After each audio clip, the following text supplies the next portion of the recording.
네, 집사님 특송 감사드리고 우리 옆에 계신 분들 서로 축복하겠습니다. 사랑합니다. 축복합니다. 감사합니다.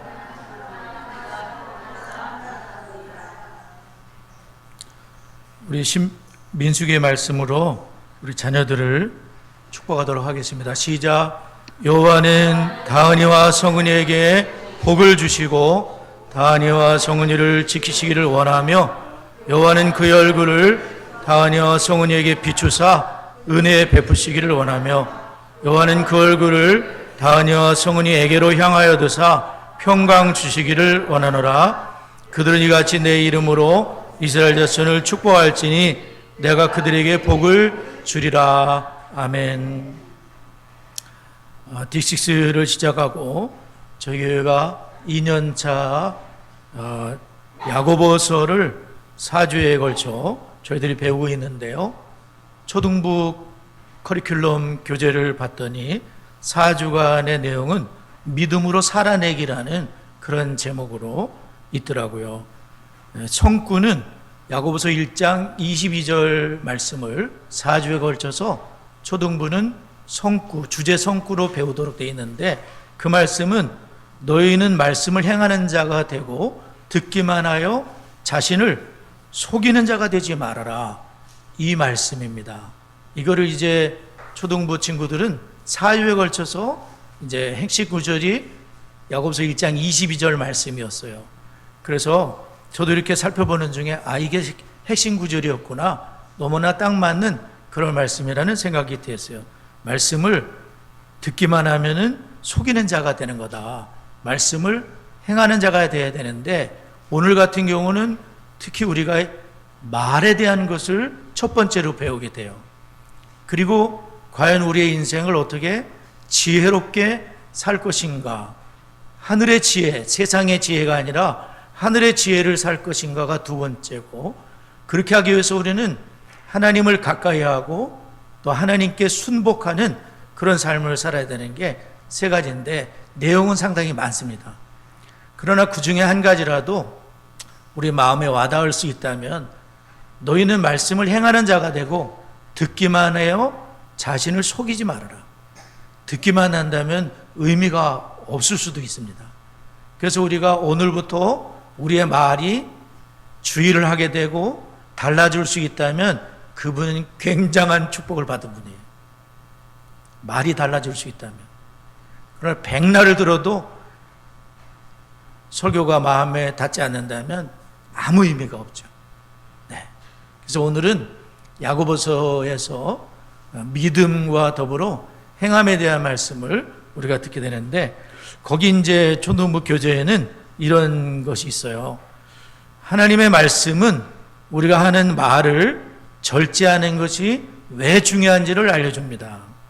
근데 어떻게 절제하냐면 성령께서 우리가 말을 절제하도록 도와주실 수 있다는 거예요. 나는 정말 혀를 길들이기가 어려운데 성령께서 도우실 수 있다는 거예요. 그래서 우리는 하나님께 도움을 구하고 하나님과 다른 사람에게 해를 끼치는 생각이나 말이나 행동을 하지 않기로 선택하는 것이 순종하는 거예요. 거기까지 우리가 나가야 되는 거죠. 우리의 말로 인해서 하나님의 영광을 가린다든지 혹은 우리의 말로 인해서 다른 사람에게 해를 끼친다든지 이런 말을 하지 않도록 성령님께 도움을 구하고 또 하나님께 도움을 구하며 나를 인도해 달라고, 나는 참 연약한 자라고 고백한다면 그분은 이제 말에 있어서 많은 성공을 하게 되실 겁니다. 첫 번째로 우리가 이제 경건한 행실을 제목으로 잡았는데 경건한 행실을 하기 위해서는 혀를 길들이는 것이 포함됩니다. 혀를 길들여야 됩니다. 그런 말씀이에요. 우리 3장 1절과 2절을 다시 한번 읽어보도록 하겠습니다. 자, 자기 성경책 한번 들어보겠습니다. 자기 성경책 가져오셨나요? 자, 자기 성경책 들으세요. 예, 성경책 갖고 다니자 그랬죠? 네, 갖고 다니셔요. 여기 앞에 화면에 성경 읽을 때 비춰지지만 우리는 성경을 이걸 갖고 다녀야 되겠습니다. 네, 내 성경책 갖고 다니세요. 자, 1절, 2절 읽습니다. 시작.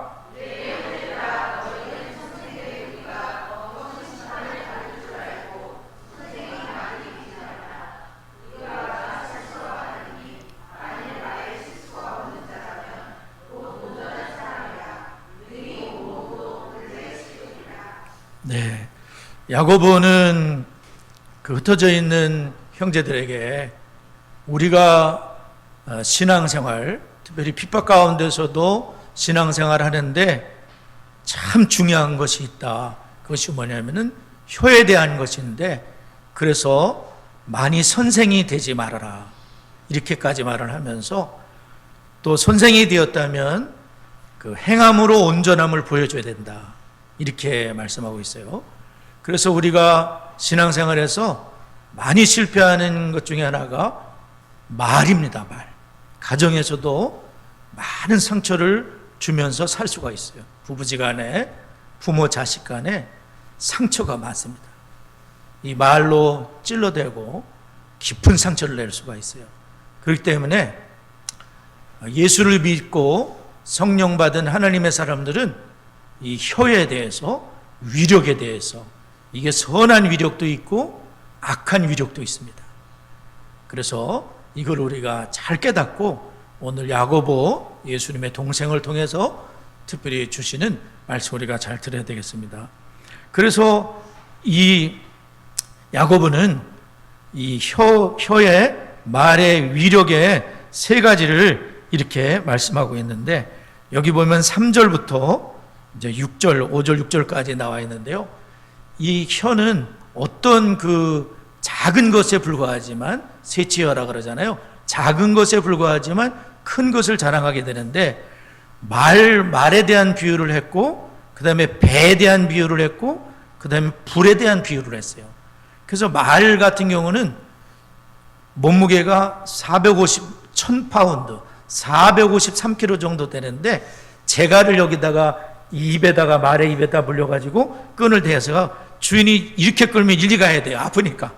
그러니까 말과 같은 대단한 것도, 큰 그 등치 있는 동물들도 결국은 재갈 하나에 따라 움직이듯이 혀가 그런 역할을 할 수 있다는 거예요. 이 작은 지체이지만은 큰 것들을 움직일 수 있는 그런 역할을 한다는 거예요. 그 다음에 이 혀는 또한 배의 작은 키와 같은 역할이에요. 방향타라 그러더라고요. 이 항공모함, 조그만 배, 뭐 돛담배 같은 것 말고 항공모함 같은 경우는 그것도 방향키가 있잖아요. 이걸 돌려야 되는 거잖아요. 좌현 그러면 좌로 돌려, 우현 그러면 우로 돌려가지고 저기 무슨 뭐 빙산이 있다, 그럼 좌현으로 돌려서 가야 되거든요. 그걸 이제 딱 돌리는 거죠. 막 돌려가지고 그런 커다란 등치가 요거 하나에 의해서 움직이는 거예요.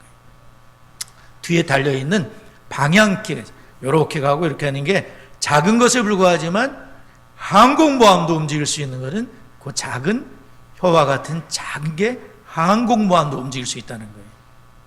또한 혀는 불과 같아요. 산불 날 때 물론 이제 무슨 스파크가 일어난다든지 뭐 다른 걸로 불이 일어나지만, 사실 불은 성냥개비 하나로도 일어날 수 있어요. 담배꽁초 하나 이걸로도 산을 다 태울 수 있잖아요. 유대 같은 경우는 바짝 말라 있다 그래요. 바짝 말른 거는 뭐 그냥 딱 던지기만 하면 그냥 확 해가지고 다 태울 수 있잖아요. 그처럼 이 말이라는 것은 굉장히 영향이 크다는 거예요. 이 말 하나에 다 태울 수도 있어요. 또 이 말 하나에 불도 또 좋은 역할도 하잖아요. 불이 없으면 우리가 살 수가 없지 않습니까? 그것처럼 이 말이라는 것은, 혀라는 것은 작은 지체로 돼 큰 걸 자랑하기 때문에 우리가 신앙생활을 잘하기 위해서는 혀를 통제하는 건 반드시 필요하다는 거예요. 이걸 통제하지 못하면 많은 손해를 볼 수밖에 없어요. 네. 그래서 말의 굴레처럼 혀는 우리를 지배할 수 있는 것이다. 온 몸을 어거하는, 온 몸을 지배할 수 있는 것이다. 배의 키처럼 혀는 우리뿐 아니라 다른 사람들의 인생 행로를 바꿀 수도 있어요. 나의 말 때문에 선악 영향력을 받아서 기가 막힌 행로를 가게 될 수도 있고, 어떤 경우는 구렁텅이로 빠질 수도 있어. 내 말 하나에 따라서. 그러니까 선생의 위치는 더더욱 중요하고 부모의 위치도 너무나 중요한 거예요. 네, 부모님의 그 말 한마디 정말 격려와 또 위로와 희망을 주는 메시지, 더더군다나 하나님의 말씀에서 나온 책망, 말씀에서 나온 권면, 이것은 굉장한 파워가 있어요.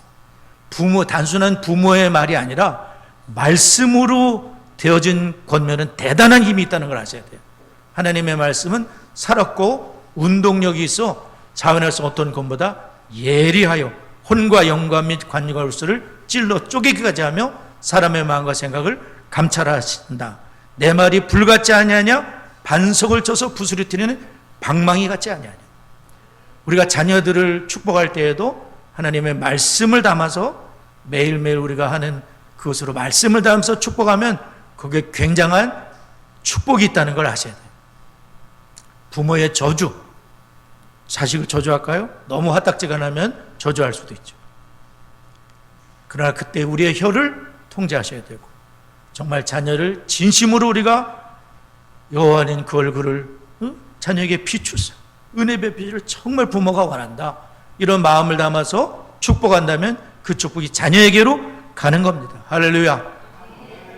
부모님이 이 축복이 이렇게 중요한 거예요. 관계 회복이 돼야죠. 네. 그래야 축복할 수 있죠. 그래서 이 혀는 배의 키처럼 행로를 바꿀 수도 있고 불꽃처럼 길에 있는 모든 것을 파괴하는 불을 붙일 수도 있다는 것을 우리가 세 가지 비유로서 야고보는 말하는데, 근데 8절은 참 낙심이 될 만한 말씀을 하고 있어요. 8절을 보게 되면 혀는 능히 길들일 사람이 없나니, 여러 7절을 보면 여러 종류의 짐승, 짐승 다 길들이잖아요. 그러면 손 내밀고 막 그런 거 있잖아요. 재주 막 부려대고, 돌고래 막 재주 부리는데 다 훈련을 해야 한 거예요. 먹을 거 주고 안 주고 막 이러다가 훈련을 시켜가지고 온갖 재주를 부리도록 해요. 사람이 타고 다니기도 하고. 근데 여러분, 혀는 길들일 재간이 없다는 거예요. 길이 짜는데. 혀는 능히 길들일 사람은 없어요. 쉬지 아니하는 악이 내 입에서부터 나온다는 거예요. 죽이는 독이 가득한 것이 우리의 혀에서 나온다는 거예요.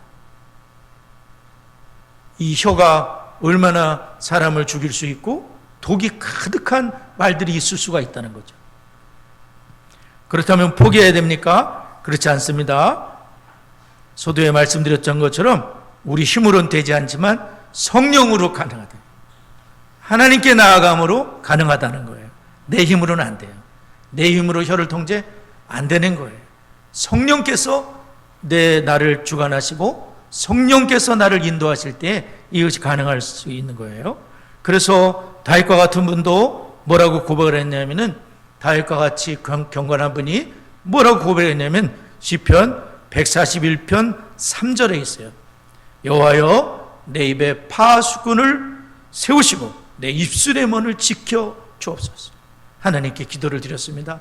하나님, 내 입에 파수꾼을 세워 주시옵소서.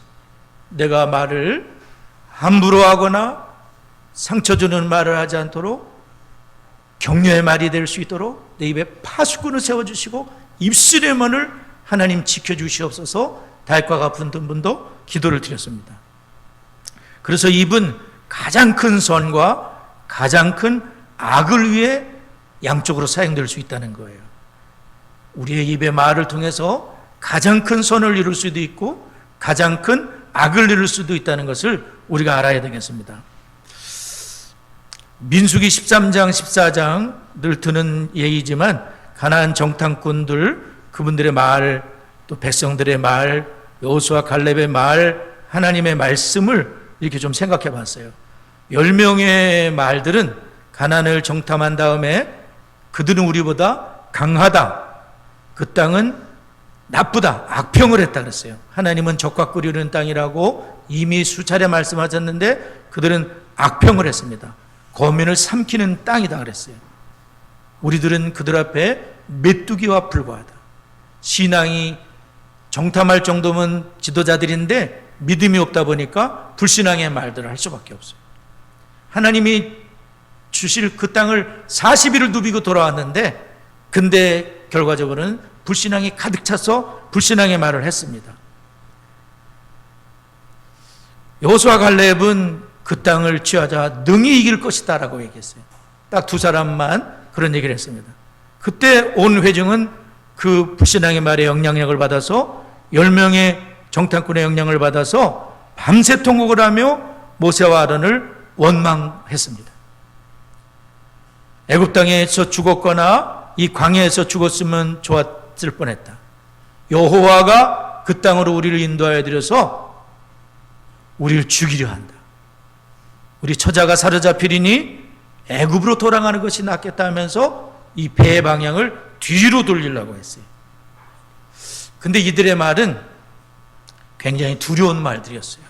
왜 그러냐면 나중에 살펴보겠지만 하나님은 그들의 입에 말대로 해주시겠다 그랬어요. 여호수아 갈렙은 말한 대로 두 사람만 가나안 땅에 들어가도록 허락해 주시겠다 그랬어요. 그들의 믿음대로.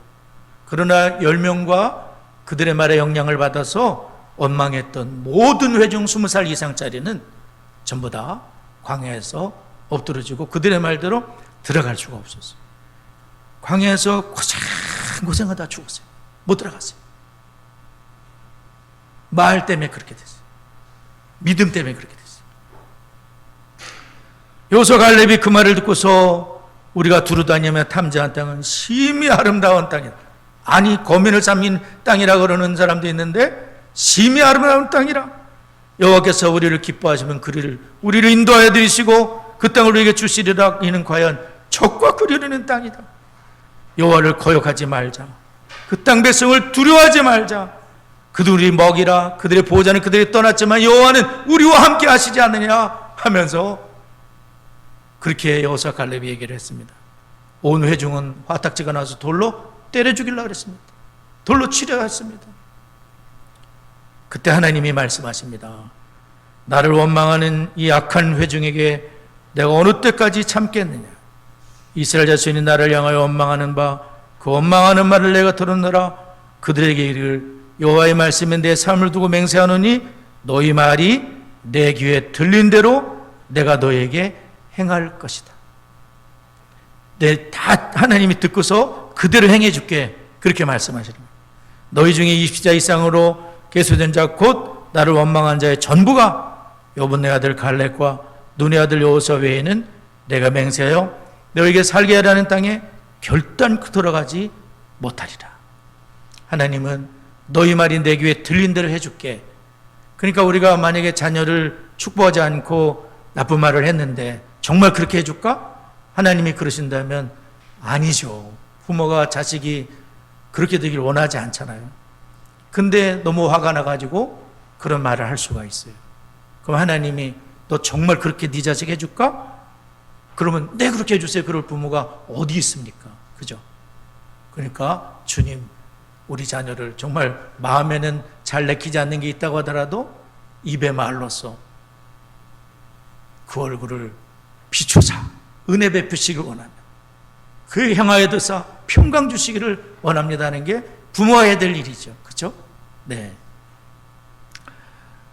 시편 34편 13절에서는 내 혀를 악에서 금하여 내 입술을 거짓말에서 금할지어다. 악에서 금하며 거짓말에서 금할지어다.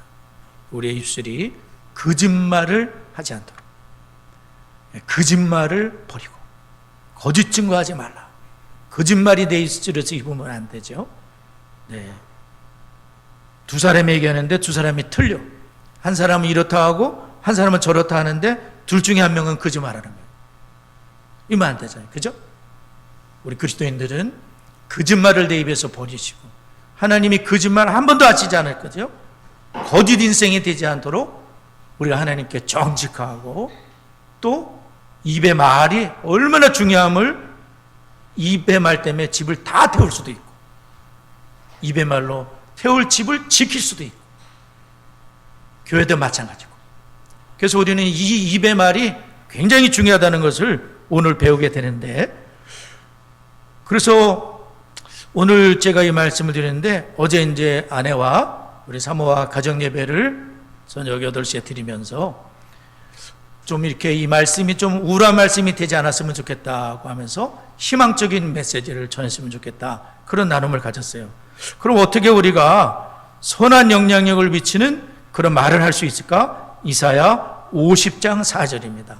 이사야 50장 4절을 보게 되면 주 여호와께서 학자들의 혀를 내게 주사 나로 곤고한 자를 말로 어떻게 도와줄 줄을 알게 하시고 아침마다 깨우치시되 나의 귀를 깨우치사 학자들 같이 알아듣게 하시는도다. 아침마다 내 혀가 학자들의 혀같이 되어서 곤고한 자를 말로 도와주는 하나님의 사람으로 내 혀가 쓰임받게 해달라. 나의 혀를 통해 가정이 축복을 받고 교회가 또한 축복을 받고 나의 혀가 많은 곤고한 자들을 위로하는 그의 혀가 되겠라 기도하는 우리가 되어야 될 줄을 믿습니다. 두 번째로는 하늘의 지혜는 경건한 행실의 열매를 가져온다는 거예요. 하늘의 지혜는 경건한 행실의 열매를 가져온다. 17절과 18절, 3장 17절 18절 다 같이 한번 읽겠습니다. 17, 18절 시작.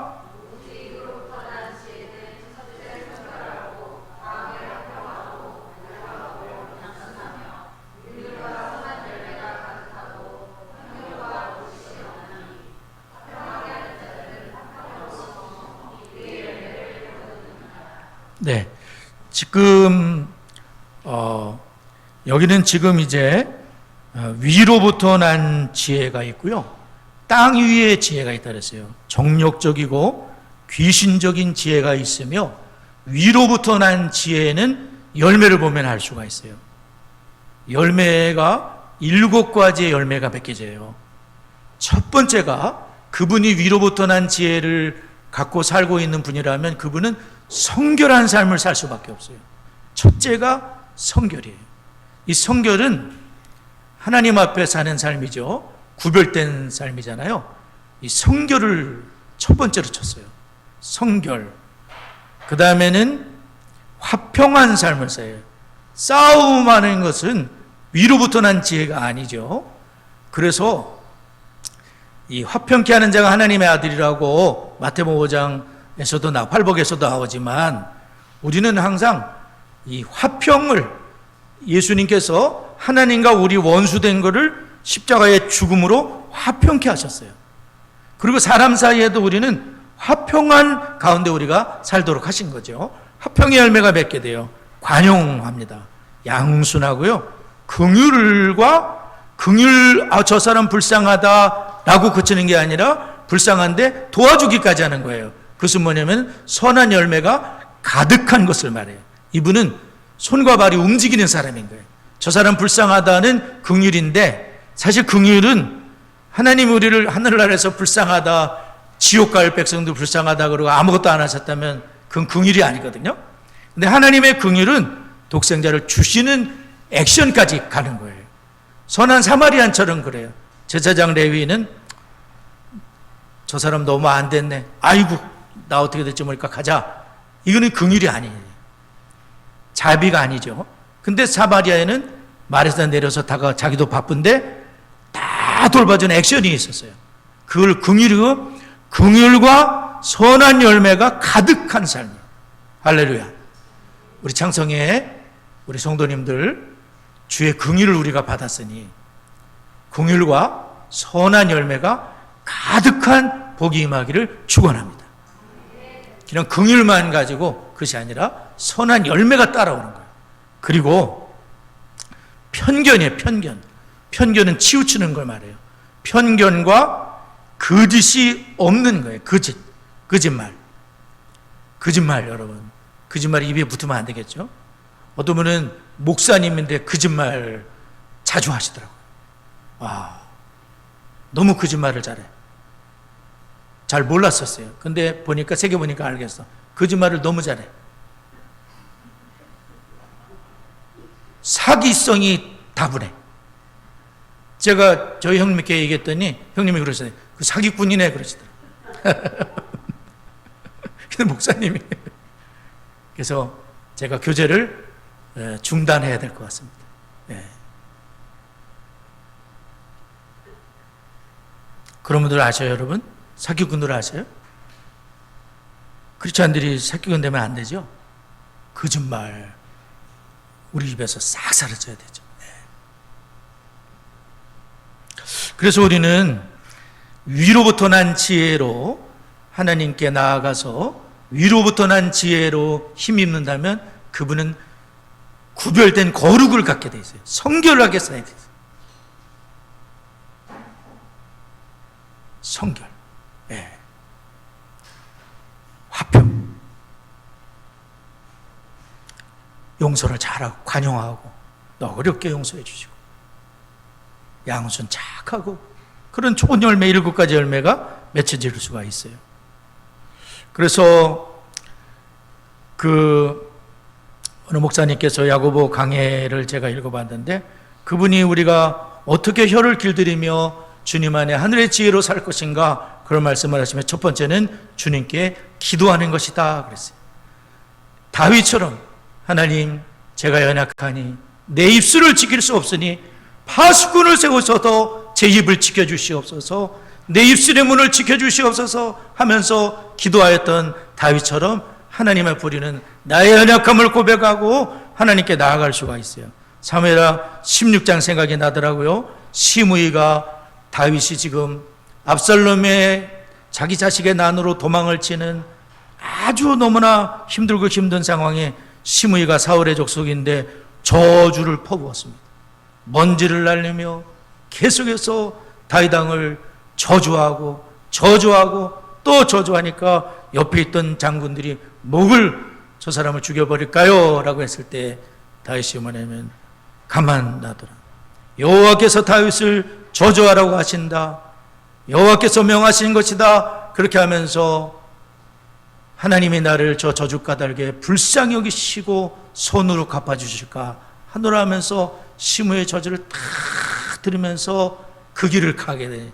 너무나 참 초라한 그러한 다윗의 모습인데 근데 그 입술을 지키는 거예요. 마땅히 저주뿐 아니라 저주 100배 1000배를 해가지고 목을 베풀어야죠. 근데 다윗은 그때 자기를 통제할 수 있는 은혜가 있었어요. 그 고난 속에서 그 정말 상처난 가슴에 고춧가루를 뿌려대는 그 이상인데 저주를 다 화살을 받았어요.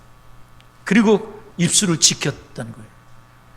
아마 이 기도 내 입술에 파수꾼을 세우시고 내 입술의 문을 지켜달라고 기도하는 우리는 연약합니다. 절대적으로 기도가 필요합니다. 하나님께 요청해야 되고 끊임없이 요청하는 기도 속에서 살아야 될 줄을 믿습니다. 한번 따라해 보시죠. 우리는 연약합니다. 끊임없이 기도하며 살아야 됩니다. 두 번째는 비슷하겠지만 주님과 날마다 교제하는 것입니다. 세 번째는 말의 실수를 자백하고 하나님께도 자백을 드리고 상처 준 사람에게도 자백을 하고 가장 아름다운 언어는 죄송합니다. 감사합니다. 이 언어가 가장 아름다운 언어입니다. 성령 충만을 삼아야 되는데 오순절에 보면 그 성령님이 하시니까 그들의 입이 다 바뀌어가지고 남을 비난하고 판단하고 정죄하고 상처 줬을 법한 그 입술들이 다 바뀌어가지고 하나님을 찬양하고 예수님의 아름다움을 말하고 복음을 전하는 그 혀로 다 바뀐 것이 오순절 성령 사건입니다. 그러니까 우리 모두가 그분이 성령 충만하다면 성령 충만한 말을 할 수밖에 없겠죠. 그러므로 우리 모두가 성령 충만함을 삼아야 될 줄을 믿습니다.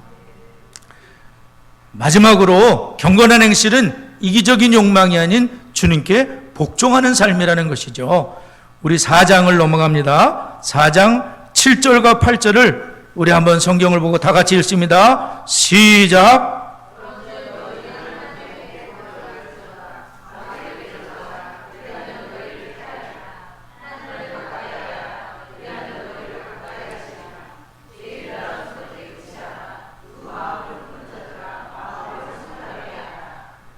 여기서 지금 저희들이 지금 읽지는 않았지만 아까 읽은 게 비하면 4절에 보면 가늠한 여인들에 대한 말씀이 나와요. 하나님은 우리 성도들이 가늠한 여인처럼 사는 것을 원치 않으세요. 가늠한 여인이라는 게 뭐냐면은 남편이 있음에도 다른 사람과 부정한 행위를 저지르는 모든 것은 가늠이지 않습니까? 우리가 가늠한 것처럼 사는 건 뭐냐면은 우리는 예수님이 신랑이신 신부들인 거예요. 우리 모두는 구약에서도 호세아에서 말씀하지 않으니까 하나님께서는 굉장히 강한 어조로 쓰고 있는 거예요. 뭐냐면 세상과 버지되어 사는 사람은 간음자라는 거예요. 간음죄를 영적으로 간음죄를 저지르면서 사는 것이 세상과 버지되어 살아가는 것이라고 말씀하고 있는 거예요.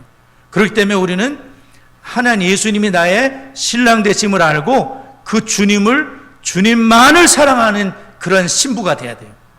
여러분 생각해 보세요. 남편이 있는데 아내가, 혹은 아내가 있는 남편이 있는데 남편이 2명, 3명 사랑하면서 당신만을 사랑한다 그러면 말도 안 되는 거잖아요. 우리가 결혼이라는 것은 뭐냐면은 한 남자와 한 여자에게만 헌신하도록 결단하고 언약하는 것이 결혼인 거예요. 그것처럼 예수님이 우리만을 사랑하시겠다고 하는 건 뭐냐면은 예수님의 전부를 주셔서 그 십자가의 피로 하나님의 생명을 주셔서 우리 한 사람 한 사람을 하나밖에 없는 것처럼 사랑하신 거예요. 그것이 주님의 사랑이시죠. 그리고 우리에게 주님께서는 뭐냐면은 가늠한 자처럼 살지 말고 그 주님께 나의 모든 마음과 뜻과 힘을 다하여 주 너희 하나님을 사랑하라. 16장에 그 말씀이 뭐냐면은 그것이 우리가 해야 될 일이라는 거예요.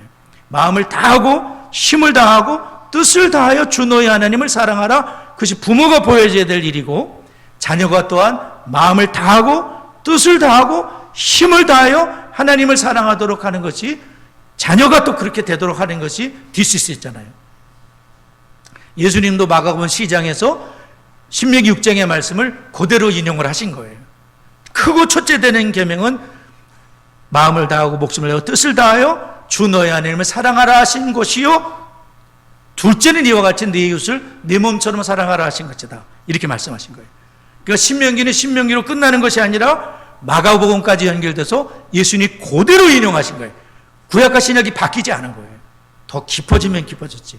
그러니까 우리가 지금 가늠한 여자처럼 사는 인생에서 성령님은 시기하시까지 탄식하셔요.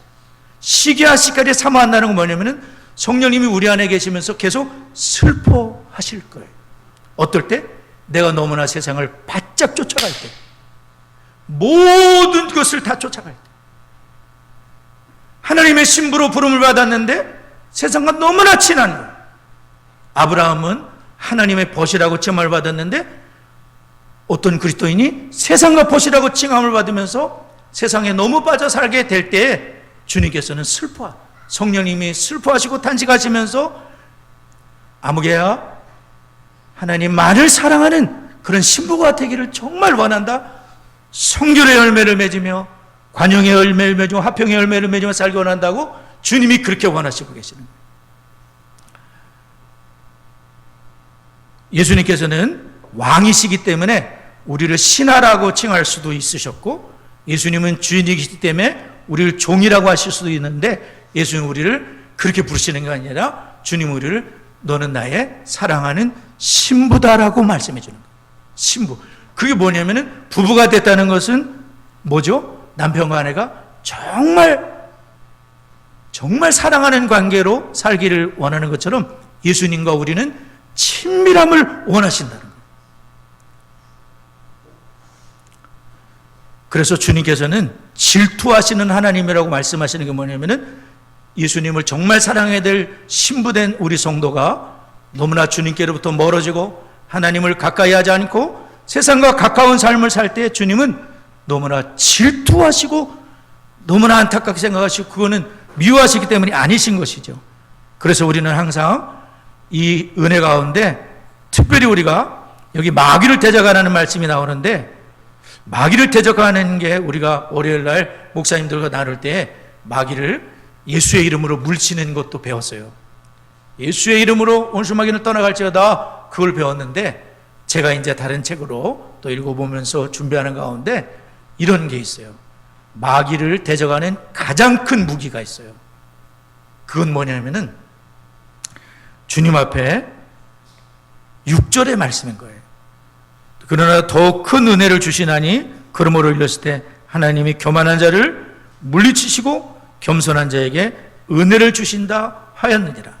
마귀 사탄이 왜 타락했냐면은 천사가 하나님처럼 높아지려고 하다가 타락하고 아담과 하와가 왜 타락했냐면 하나님처럼 되고 싶었던 거예요. 선과 악을 자기가 결정하려고 선악과를 따먹어버린 거예요. 그게 큰 죄악인 거예요. 단순히 선악과를 따먹은 게 죄가 아니라 자기가 하나님처럼 사는 것은 큰 죄악이에요. 그것이 교만인 거예요. 그래서 우리는 하나님 앞에 나아가 겸손하게 나는 정말 할 수 없다고 고백을 드리며 정말 세상과 버텨 살 수밖에 없는 존재라는 것을 고백드리며 하나님 앞에 겸손히 나아갈 때에 마귀를 대적하는 자가 되는 거예요. 하나님은 그분에게 성령의 은혜를 주셔서 마귀가 건들지도 못하도록 지켜주실 줄 믿으시기 바랍니다. 여러분, 마귀가 건드리면 좋겠습니까? 마귀의 놀이터가 되면 좋겠습니까? 가정이 아니죠. 주님께 나아가 겸손함으로 주님 우리 가정을 지켜주세요 하고 주님 앞에 나아가는 그분은 이미 마귀를 대적하고 있는 거예요. 어둠이 틈타지 못하도록 주님이 지켜주시는 그런 가정이 되는 것이죠. 그러므로 우리 모두는 정말 하나님 앞에 이렇게 8절에 보면 하나님을 가까이 하라. 그러면 너희를 가까이 하시리라. 죄인들아 손을 깨끗이 하라. 회개할 거.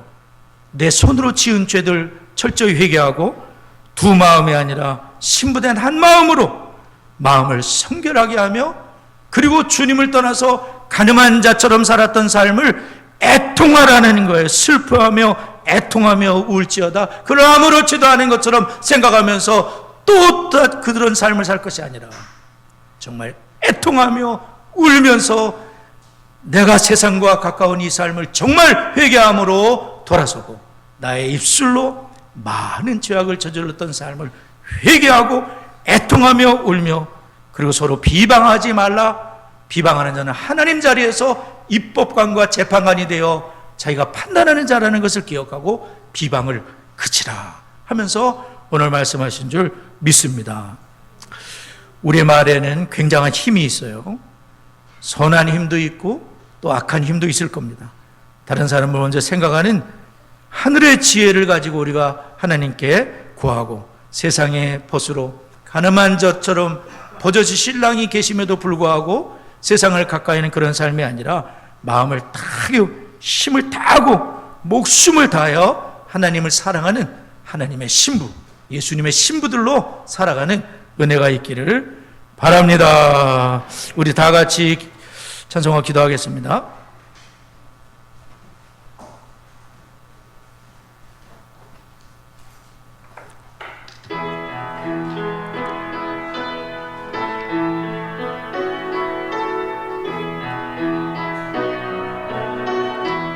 좋으신 하나님, 좋으신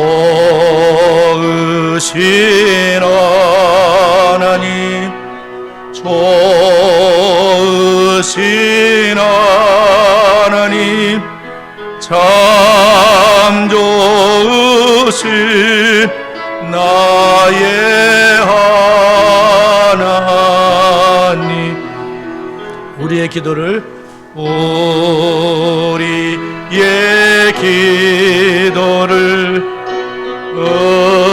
응답해 주시는 참 좋으신 나의 하나님. 한없는 축복을 한없는 축복을 우리에게 주시는 참 좋으신 나의 하나님. 오늘 들은 말씀을 기억하면서 우리의 말이 성령의 충만함으로 정말 잘 사용되게 하시고 땅의 지혜가 아니라 하늘의 지혜로 7가지 열매를 맺으면서 또한 우리 힘으로 할 수 없사오니 겸손히 주님을 의지하며 살아가는 우리의 삶이 되도록 기도해 주시기 바랍니다. D6를 통해서 부모된 내가 먼저 주님의 제자가 되고 하나님을 정말 사랑하는 사람으로 세워지게 되고 가정에서 내 신앙을 전수하는데 내 자식이 자기 자식의 신앙을 전수할 정도로 세워지면 그분은 순교하는 거나 마찬가지입니다. 그 사명을 저희들에게 주셨습니다. 내 자녀에게 가르치라는 것은 목회자에게 주신 명령이 아니라 전도사님이 들을 명령이 아니라 부모된 우리에게 주신 명령입니다. 이 명령을 감당할 수 있도록 정말 순교의 각오를 가지고 내 자식 제자 삼는 이 일에 하나님 저희들을 사용해 달라고 다 같이 합심하여 기도합니다. 하나님 아버지 감사합니다. 아버지 하나님, 이 말의 능력과 힘에 대한 것들을 저희들이 배웠습니다.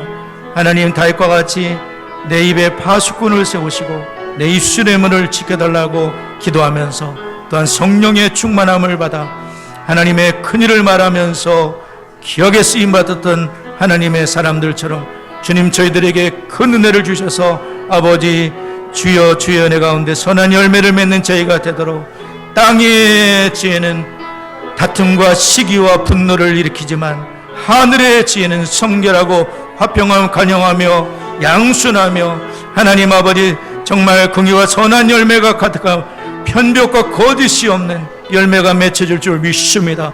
하늘의 지혜로 충만하기 위해 겸손함으로 하나님 내 힘으로 할 수 없사오니 하나님 앞에 겸손함으로 날마다 나아가게 하옵소서.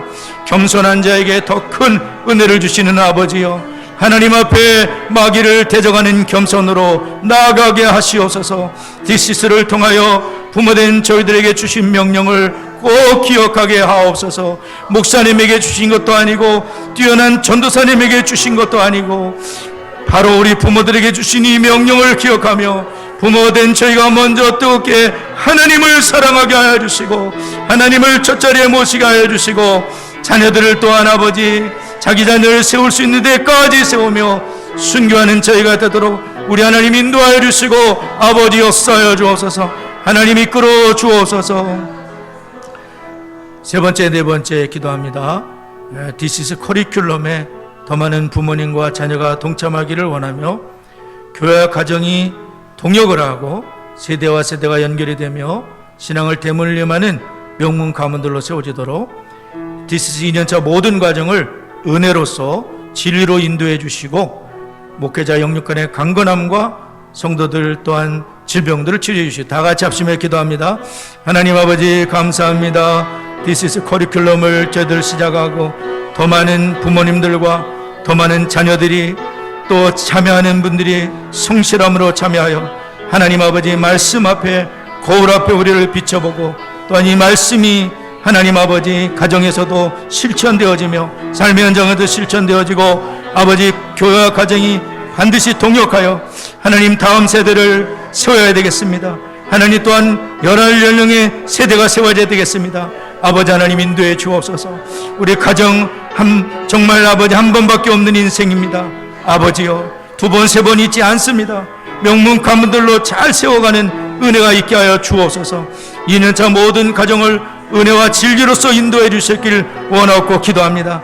하나님 아버지 목회자님께 강건함을 주시고 우리 성도님들 가정들마다 하나님 질병과 고난과 어려움 가운데 온전케 되어지는 은혜가 있게 하여 주시고 하늘의 지혜를 구하게 하여 주시고 하나님을 가까이 하게 하시고 축복이 되게 하여 주시고 지혜의 강선을 바라시고 우리 하나님 인도하셔서 아버지여 쌓여 주시고 하나님 도와주옵소서. 아버지 하나님 이끌어 주옵소서.